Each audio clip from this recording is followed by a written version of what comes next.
Para a gente evitar qualquer emergência, eu preciso pensar em 3 coisas que a gente já falou anteriormente. A primeira, qual o procedimento que eu vou realizar? O segundo, o que eu vou administrar no meu paciente? E o terceiro, quem é o meu paciente? Tá? No livro do Rupp, capítulo 2, no Milou, capítulo 1, eles falam que as maiores taxas de complicações que a gente tem de emergências médicas ocorrem na clínica de cirurgia ambulatorial. E aí, cirurgia ambulatorial, a gente conta biópsias em estomatologia, exodontias, implantes. Por que vai ocorrer, na maioria dos casos, na clínica de cirurgia? Tá? Primeiro, o maior estresse. Tá? Se o paciente sabe que, se esse paciente ele for controlado, e ele sabe que ele vai fazer apenas uma limpeza, né, uma raspagem, possivelmente ele não vai ficar estressado. Mas se ele sabe que ele vai fazer uma exodontia de um terceiro molar, ele já está estressado um mês antes. Ele já marca sabendo do estresse dele. O segundo, a maior quantidade de fármacos administrados. E aí eu posso ter o quê? Interações medicamentosas. Tá? Eu vou administrar um anestésico, eu vou administrar um antibiótico, eu vou administrar um anti-inflamatório, eu vou administrar um analgésico, e muitas vezes esse analgésico pode ter alguma interferência no meu anestésico. Tá? Consultas mais longas, tá? Para fazer procedimento cirúrgico, mesmo bem treinado, você vai ter um procedimento mais longo, muitas vezes, do que uma restauração. Não hoje em dia, né, que a restauração tem várias camadas, o cara demora muito mais que uma cirurgia. A idade do paciente, né? Hoje em dia a gente atende paciente muito mais velho do que antigamente, e atendimento de pessoas não saudáveis ou não compensadas em ambiente ambulatorial. Tá? O que é importante a gente lembrar que o Malamed cita? Naquela classificação de ASA de 1962, o paciente ASA 1 e ASA 2, ele pode ser atendido em ambiente ambulatorial. O paciente ASA 3 e ASA 4, ele deve ser atendido em ambiente cirúrgico. Por quê? Esse cara, mesmo compensado, ele pode descompensar durante o tratamento. Então, a indicação é atendimento em ambiente hospitalar. O paciente ASA 5 e ASA 6 a gente não atende. Por quê? O ASA 5 é que, com ou sem cirurgia, esse paciente não vai sobreviver nas próximas 24 horas. E o ASA 6 é o paciente morto doador de órgãos. Tá? Então, a gente vai atender o paciente de ASA 1 a ASA 4. ASA 1 e ASA 2, ambiente ambulatorial. ASA 3 e ASA 4, ambiente hospitalar. Rodrigo, eu preciso atender em centro cirúrgico? Não, eu posso atender num consultório odontológico dentro do hospital. Hoje em dia tem, né? A maioria dos hospitais possuem a cadeia odontológica, não às vezes no hospital, mas no centro médico, que você tem um acesso rápido à medicação. Tá? Falando um pouquinho de fármacos administrados, vou passar para a gente falar isso agora. Avaliar qual o meu procedimento, o tempo do meu procedimento, necessidade de hemostasia, grau de invasividade do meu procedimento e o estresse que esse procedimento pode gerar. Tá? Isso tudo a gente já falou. O que pode gerar, minha cirurgia vai demorar mais tempo. O que eu vou alterar na minha cirurgia? O meu anestésico. Tá? Hemostasia, se eu vou usar um vasoconstrutor ou não. Grau de invasividade, depende do meu procedimento. Se for um cirúrgico, a gente já considera um procedimento invasivo. E o estresse, que a gente vai falar um pouquinho mais de como eu posso controlar esse estresse no meu paciente. O que eu vou administrar no meu paciente? Quais são os fármacos? Você faz cirurgia. O que você prescreve para o teu paciente? Depende da cirurgia. Vamos lá, depende da pior resposta. Numa mais violenta. Vamos lá. Mais violenta? Não sei, não faço uma muito violenta. Não, pô, então não depende. Um corticóide, um antibiótico, dependendo do benzodiazepínico do paciente, dependendo do paciente. Boa. Você já aplicou 3 mais anestesia, 4 fármacos. Vamos lá. O que mais? Analgésico? Analgésico. Não, no geral, no geral. Eu nem falo muito depois, tá? Anti-inflamatório também. Beleza. Por que a dexametasona antes da cirurgia? Por que a gente prescreve? Qual é o objetivo? Evitar... Vai ter edema. Ele restringe um aumento, não é que ele diminua o edema. Ele vai restringir aquele edema, tá? Então, o objetivo de um corticoide antes da cirurgia é você limitar o edema e controle da dor, porque ele é um anti-inflamatório esteroidal. E a pergunta de concurso vem como? Aonde o corticoide vai agir?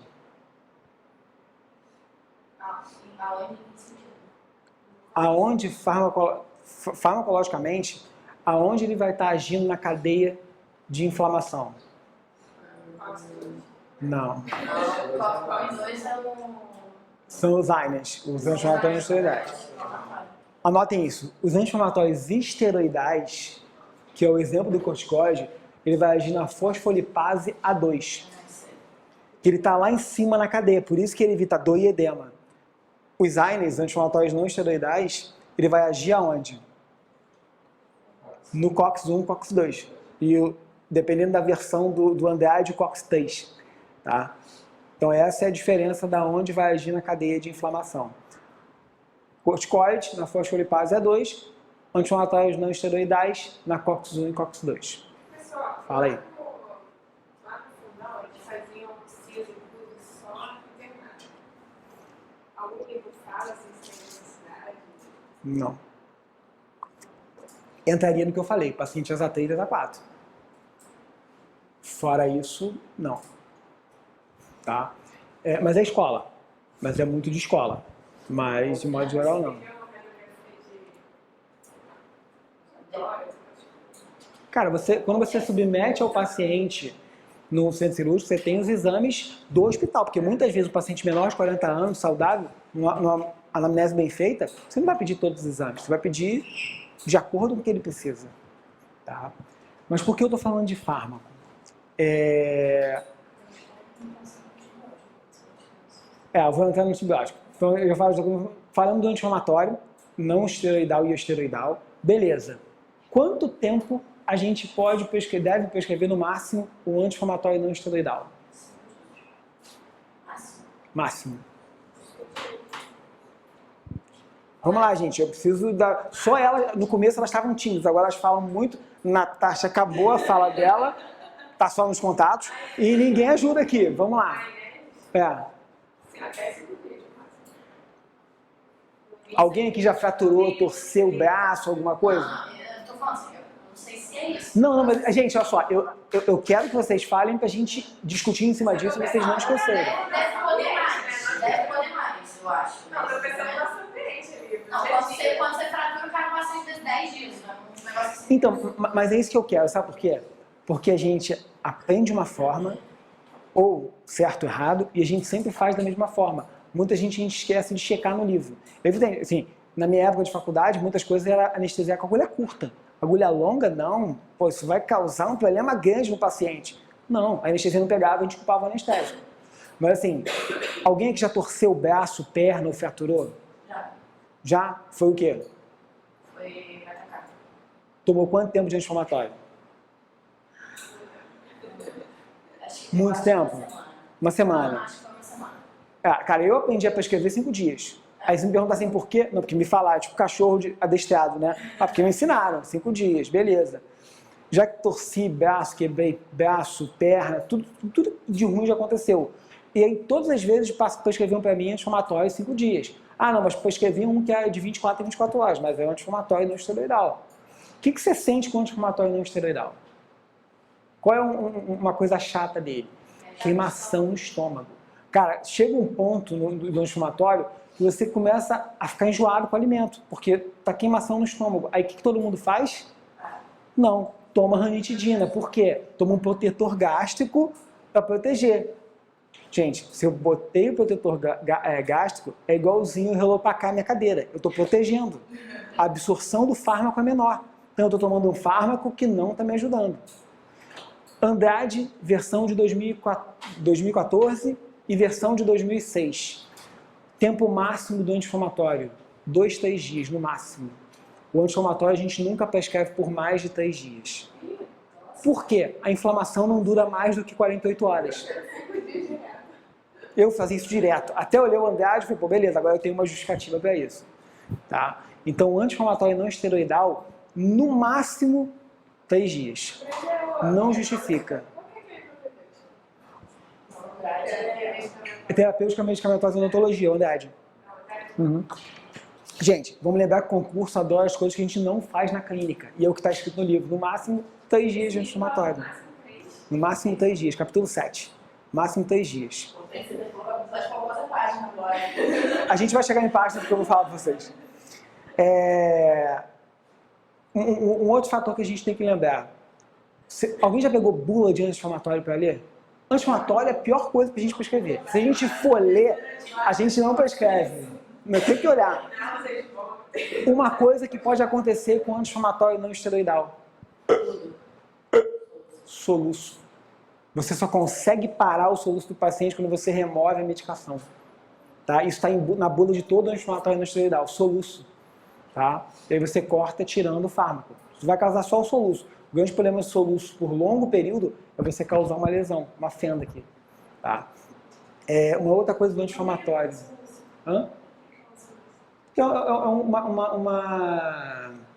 Vou te falar, um efeito adverso dele, causar soluço. Tá lá, primeiro ou segundo item na bula, pode causar soluço. Tá? Mesmo utilizando um de 24 em 24 horas. Tá? Entenda que eu aprendi isso vendo um paciente pós-operatório cirúrgico, sou o santo, cheguei lá, R2 da cirurgia, aí cheguei lá assim, Miguel Couto, 6 macas no quarto, doutor, o cara tava dormindo, aí, dá uma olhada nele aí, cara, porque ele não parou de soluçar desde que voltou da cirurgia. Eu falei, não parou de soluçar, aí eu acordei o cara, falei, meu irmão, ele já acordou soluçando. Eu falei, cara, o que aconteceu? Ele comeu alguma coisa? Não, desde que eu voltei eu tô soluçando. Aí fui na clínica médica, levei a prescrição, aí quando levei a prescrição, contei a história pro residente, ele, anti-inflamatório não esteroidal. Aí eu, pô cara, tem certeza? Ele, meu irmão, todos causam. Aí ele mostrou as bulas e tudo isso em 2007. A gente voltou lá, tirou a medicação, de tarde, quando a gente foi avaliar o cara, parou o soluço. Anti-inflamatório não esteroidal pode causar. E assim, muita gente prescreve anti-inflamatório aleatoriamente. O paciente está com dor. Não. Se tem dor, é analgésico, não é anti-inflamatório. Tá? E aí o que pode acontecer? Síndrome de Stevens-Johnson. O que mais ocorre no Stevens-Johnson é por causa de anti-inflamatório, não esteroidal. Então assim, o anti-inflamatório esteroidal tem seu valor? Tem. Porém, a gente sabe que ele causa ele tem muitas contraindicações. Tá? Antibiótico. Aí ela falou do antibiótico no pré-operatório. Primeira coisa. Depende. Depende. Sempre me sacaneando, depende. Eu faço sempre antes. Tá, não, então vamos lá, depende. Aí eu vou chegar no depende. Primeiro, qual é a dose que eu vou prescrever? Qual é a dose do antibiótico? Depende. Isso é o que mais depende. Até eu agora falei, depende. Amoxicilina, na dose que ela falou. Quanto? 2 gramas. 1 hora antes do procedimento. Paciente alérgico. 600 de clindamicina, 1 hora antes. Terceira opção, azitromicina. Tá? Se o paciente for alérgico à amoxicilina, qual possivelmente o antibiótico ele vai ter uma alergia cruzada que pode ter? Cefalexina. Pacientes que têm alergia à penicilina podem ter alergias cruzadas à cefalexina, que é uma cefalosporina de primeira geração. Qual é a vantagem da azitromicina? Um comprimido a cada 24 horas. Então isso já facilita na posologia. E no máximo 3, 5 dias. Então facilita. Porém, ele tem um espectro muito grande. Aí você tem que tomar cuidado com isso. Porque seleciona a bactéria direto. Meu irmão é viciado. Meu irmão tem sinusite. Bom, ele acha que é bala. Toda vez ele resolve com isso. Cefalexina, que é uma cefalosporina de primeira geração. Mas cefalexina não usa mais para droga inferior, não? Não, para pele. Cefalexina é estafilococcus. Cipro. Cipro é diferente. Aí muita gente fala assim, pode mandar o paciente para casa com cipro. Cipro não tem nada a ver com infecção ontogênica. É outro fator. E aí, beleza, o que a gente precisa saber além da dosagem de antibiótico? Quando eu vou prescrever? Né? Quais são as indicações de prescrição de antibiótico? Profilaxia. Hoje em dia mudou, né? Só tem 5. Não, mas a gente mudou agora. Mudou. Antigamente era só em junho de 2017. Junho de 2017, que é a última. Paciente com endocardite prévia, endocardite bacteriana prévia, com regurgitação de válvula mitral, tá? Com qualquer aparelho protético, tá? Então, implantado cirurgicamente, qualquer aparelho protético.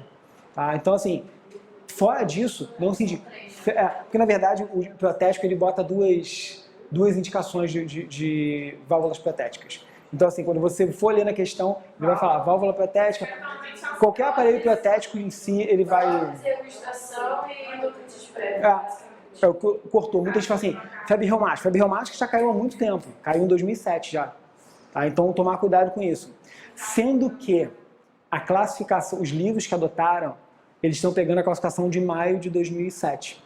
Tá? Então, tem que tomar muito cuidado com isso. Que é o do RUP ainda, a 5ª edição.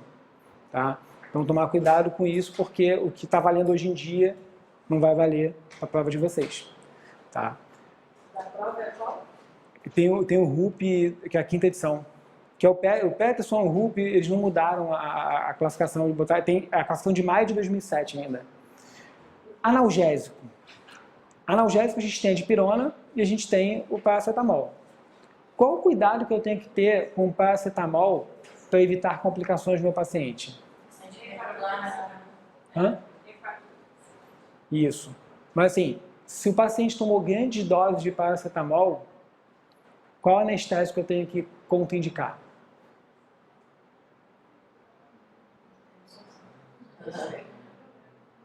Vocês já devem ter lido no Malamed que o acetaminofeno ele é contraindicado em pacientes que deram grandes doses de pilocaína. Desculpa. Se o paciente tomou grandes doses de acetaminofeno, é contraindicado o uso de pilocaína. Só que o acetaminofeno é o paracetamol. Então, assim, tomar muito cuidado com isso, porque na literatura a tradução viu acetaminofeno é o paracetamol. Então, o paciente que tomou grandes doses de paracetamol é contraindicado pilocaína. Por quê? Causa metabolinemia. Tá? Tomar também muito cuidado. Isso. A Metabolinemia. Tá, isso tem a ver com a cocaína. Isso. Inclusive, esse é o refésio. Aí o que tem a ver com o paracetamol? Grandes doses de paracetamol. O paciente está com dor. Então, na tua anamnese, você pergunta para ele: o que você está tomando para dor? Paracetamol. Tomando quanto? 750. De quanto tempo? De 2 em 2 horas. Então, o que está acontecendo? Ele está tomando grandes doses de paracetamol. O paracetamol vai disputar o mesmo sítio. O que vai acontecer com a pilocaína? Uma pequena dose de pilocaína pode causar metabolemia nesse paciente. O paracetamol disputa o mesmo sítio de ligação do fármaco que a pilocaína disputa. Vai disputar, vai causar metabolemia. Aí, vamos supor, o paracetamol, quando está numa dose maior, vai se ligar, vai conseguir se ligar a mais receptor desse sítio. Ele já está ligado. Vai ficar em excesso do sangue. E vai agir na hemácia. Vai deixar a hemácia mais pesada. Entendeu? O que vai acontecer? Vai dificultar o transporte de oxigênio. Dificultou o transporte de oxigênio, o que vai acontecer? O paciente começa a ficar isolado em leitos inguinais. Tá? A gente vai falar um pouquinho de metabolemia. Uma coisa que a gente tem que ter em mente, que outra coisa que mudou no livro do Malamed. A metabolemia, até a 4ª edição, era causada pela articaína e pela pilocaína. Hoje em dia, só a pilocaína causa metabolemia. Tá? Se vocês pegarem questões antigas de concurso, vocês vão ver. Tem aí no exemplar de vocês que eu botei essa questão. Qual? O livro da bibliografia da prova é esse que fala só a... Só a pilocaína, porque na 5ª e a 6ª edição, que são as mais recentes, já 2009, 2013, já é só a pilocaína. E essas são as edições da prova. Né? Que são de prova. Tá? O que mudou é porque até 2001, que é a 4ª edição, ele falava arte e prilo. Aí já foi provado que a articaína não causa isso, só a pilocaína causa. Tá? Então isso é importante quando vocês estiverem fazendo as questões.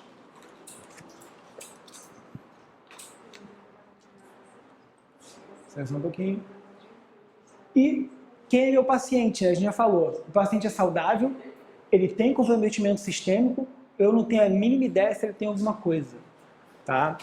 Isso vocês viram na aula de pré-operatório. Vocês já tiveram na aula de pré-operatório, certo? Beleza. Paciente com asma ou DPOC. que eu tenho que tomar cuidado com ele para não ter nenhuma emergência no consultório? Asma e DPOC. Vamos começar pelo DPOC. Quais são os cuidados com o meu paciente com DPOC? Um de cada vez. Vamos lá. Não, vamos lá. Seja mais específica. De tudo. Ah, De tudo. Quais são os cuidados? Vida. Quais são os cuidados com o paciente com DPOC? O primeiro, esse paciente deve ser atendido no final do dia. Por quê? Esse cara tem dificuldade de expelir secreções. No começo do dia, ele acorda mais secretivo. Durante o dia, isso vai diminuir. Então, assim, se a questão de prova vier, qual o melhor momento de atender o paciente com o DPOC é no final do dia, no final da tarde. Tá? Nesse paciente, o que eu não posso administrar para ele? Oxigênio. Esse cara, ele vive com alto nível de gás carbônico. Se eu administrar oxigênio para ele, ele pode ser um pneumotórax, romper, e aí começam as complicações. Então eu preciso saber alguns detalhes do meu paciente para conseguir evitar as emergências. Tá? O paciente renal crônico, quais são os cuidados do tratamento odontológico dele? Hã? Um tipo de anestésico que você usa, porque como ele tem problema renal, Qual anestésico? você também está querendo. Não tem anestésico. Então, assim, o renal crônico... Não, calma. O anestésico, em relação ao anestésico no paciente renal crônico, você pode usar qualquer anestésico, desde que em doses baixas. Por quê? Onde todo anestésico é metabolizado? No fígado. E ele é excretado pelo rins, todos. Tá? Exceto a pilocaína, que é fígado e pulmão, e a articaína, que é fígado e coluna esteatose plasmática, o sangue, né? Então, assim, já foi questão isso da Marinha, perguntando, ele te dava 3 anestésicos e te perguntava aonde o anestésico era metabolizado e excretado. Tá? Então a gente tem que saber, eu botei um resuminho aqui, a gente vai conversar sobre isso também. Tem na apostila de vocês também. O paciente... Eu falo.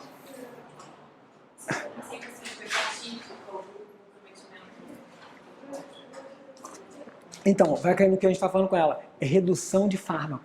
Porque a maioria dos fármacos são metabolizados no fígado. Tá? E excretados. Então, assim, a gente só vai diminuir nesses casos. No paciente renal crônico, qual é o melhor momento de atender esse paciente? 24 horas após a diálise. Por quê? Ele já vai ter removido a heparina que está no sangue e a gente não vai ter sangramento. Gente, isso é aula de pré-operatório. Isso é aula que vocês já tiveram, só estou conversando isso com vocês. É mais isso. Cara de pau, cara. Tá vendo? Bandeou para endodontia, nem veio mais. Tá? Então, assim, qual é o melhor momento de atender esse paciente? Por que eu estou fazendo essas perguntas para vocês? Porque, na verdade, as emergências médicas só vão ocorrer se eu não tratar corretamente esse cara. Então, geralmente, as questões de concurso, ela vem falando de emergências médicas no começo e ela vai te jogar para um paciente específico. Um paciente com asma, ou com DPOC, ou com hipertenso. Por quê? Porque a gente trata esses pacientes direto e a gente acaba negligenciando algumas coisas, algumas condutas básicas desse paciente. Tá?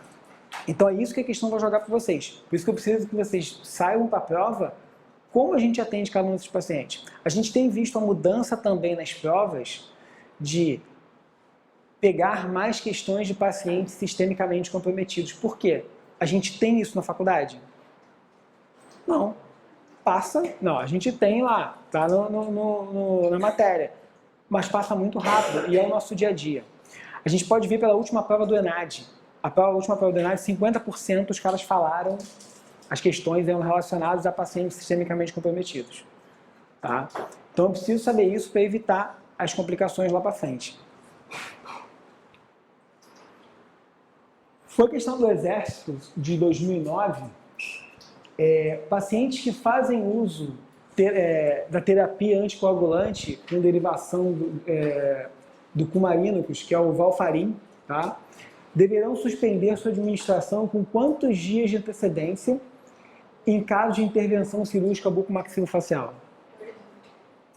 A gente já viu o gabarito. A gente não... Cara de pau, cara. Não, que eu fiquei na dúvida. Aí eu falei, eu vou ver. Não, eu suspenso um, mas existe hoje em dia alguns que falam que não precisa nem suspender, né? Que é o xarelto. Não, o xarelto, você não pode suspender, porque vamos lá. A gente está falando de anticoagulante. Anticoagulante. Qual é a função do anticoagulante? Evitar trombos. Se eu removo esse anticoagulante, o que vai acontecer com o paciente? Vai formar trombos. AVC. O paciente pode ter um AVC. Tá? Então, essa coisa de remover é o que ela falou. Hoje em dia, desde 2005, a gente não remove. O médico não remove. Nenhum desses.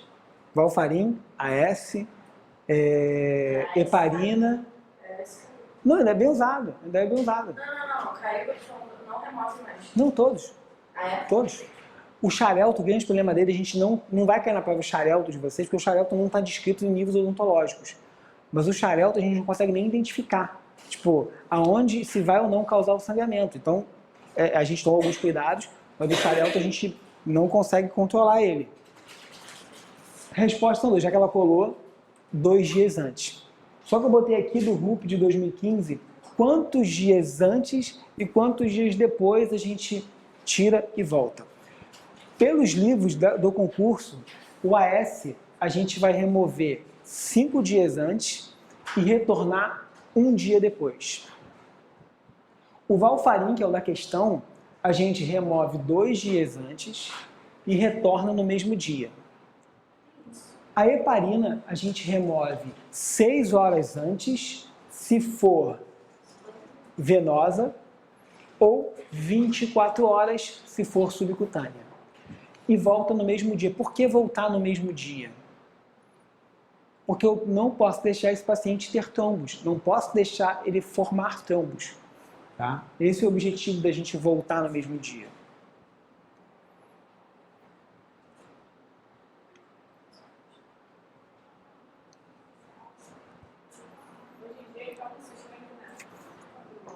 Nenhum. Isso aí você precisa saber. Não, é grave isso aqui.